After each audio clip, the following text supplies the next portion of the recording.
And he claims that the debt ceiling is unconstitutional because it violates the 14th Amendment. And it doesn't do that at all. In fact, the only time that the government seems to care about the Constitution is when it inhibits their spending, right? I mean, that's what the Constitution is supposed to do. Limit government spending, limit government power. That's what it was written for. But the 14th Amendment has got nothing to do with the debt ceiling. The debt ceiling isn't unconstitutional. What would be unconstitutional is trying to use the 14th Amendment to circumvent the debt ceiling. All the 14th Amendment reads, in part, is that the debts of the United States shall not be questioned. Questioned. That's all it says. Nobody is questioning the debt. We have tremendous debt. We all know that. Nobody is in denial that we have debt, right? So the debt is not in question. The question is, can we pay the debt? And the answer is no. Nothing in the Constitution says that the debt has to be paid. It just says that it can't be questioned. Now, of course, if Biden feels an obligation to pay the debt, then pay it. But you just can't go above the debt ceiling.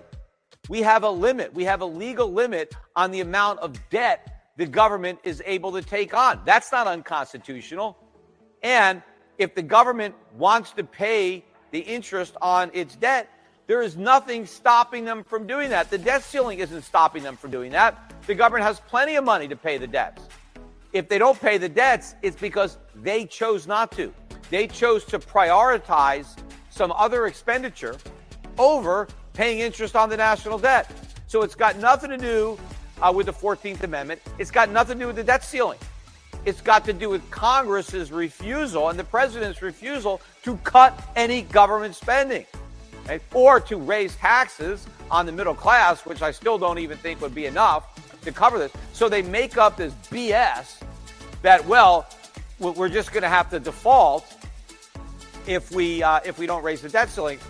A lot of bad things are going to happen to politicians if we can't raise the debt ceiling, because then they have to face the music, right? They have to face reality. They have to fess up to all the lies that they've been telling. So now they tell this other lie, and they want to pretend that the debt ceiling itself is unconstitutional. It's not unconstitutional. It is a law that has been enacted by Congress. It's been on the books for 100 years, right? Nobody's ever considered it to be unconstitutional, and it's not up to the government, the president, to unilaterally claim it's unconstitutional.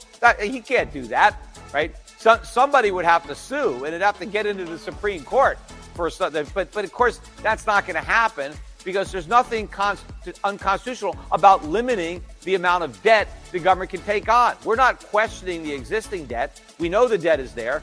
The law just says you can't take on any more debt. You got to pay the debt that you have. You can't go deeper into debt. And how do you pay the debt that you have? With the tax revenues that you currently have, which is more than adequate to do the job. But they refuse to do the job, and this argument is all BS. You know, another topic I wanted to discuss today, I was listening to the news on Target. Target's earnings came out, and Target admitted that they lost about $500 million on the quarter to $1 billion. They're not sure exactly how much, but due to theft, right? They talked about inventory shrinkage, and so they lost all this inventory. At least 500 million of it was theft, but maybe as much as $1 billion, but somewhere in there was due to theft.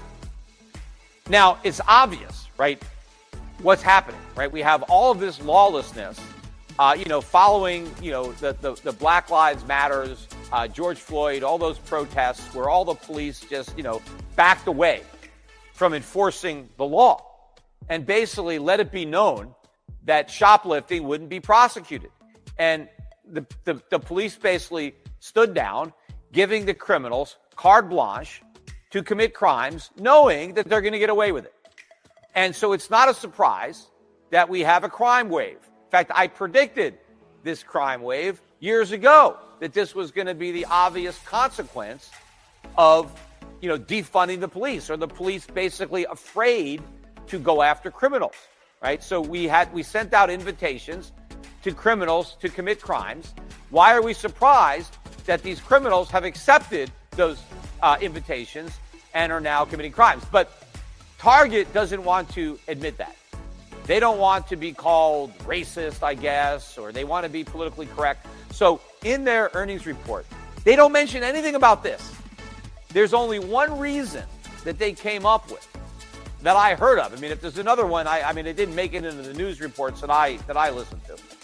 But they're blaming it on the proliferation of online marketplaces that make it a lot easier for criminals to sell the stuff that they steal. You know, sites like eBay, right, where you can sell stuff. So apparently that's why there's all this crime, because of these online marketplaces. That is pure BS, because these online marketplaces have been around for a long time. That was one of the first businesses that came up on the internet. You know, eBay's been around for a long time, and they're not the only site where people can sell stuff. No, that's not why. And in fact, if that was the reason, then you would expect to see crime kind of evenly distributed throughout all of their stores. They know that all of that criminal activity, all of that theft is happening in specific locations, right? They know where all the stores are that are getting robbed. The smart business decision would be to shut those stores down, but they don't want to do it. They are afraid, because they know what's going to happen. If they go into one of these cities, right, that may be heavily minority, where all these crimes are being committed, and so their stores are losing money. They are losing money on these stores.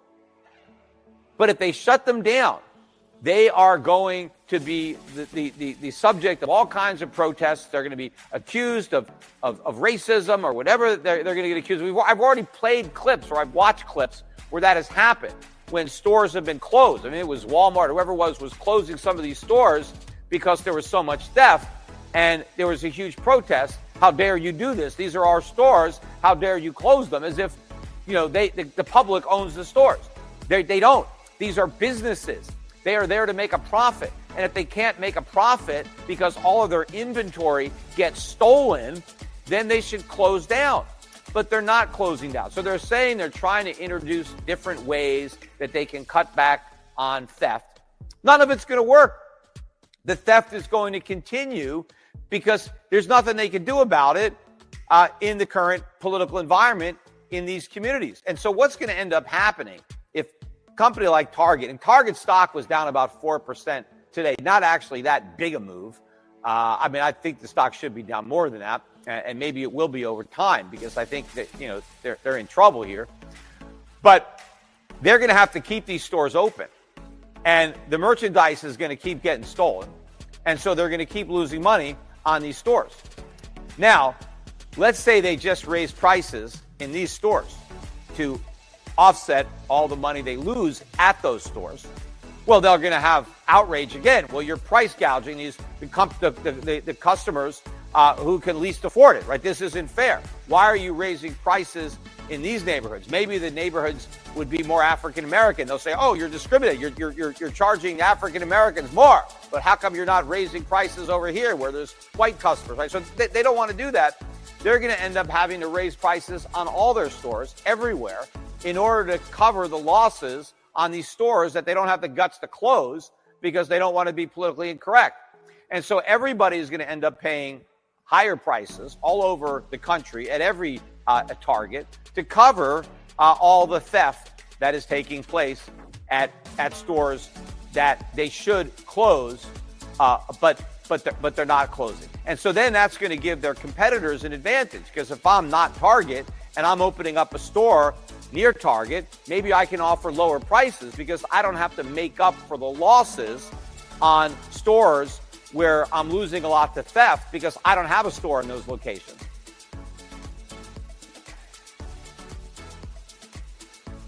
Right, I'm just going to open up a store in the locations where people aren't stealing, and so I'll be at a competitive advantage. But, you know, on the same line, I want to finish up today's podcast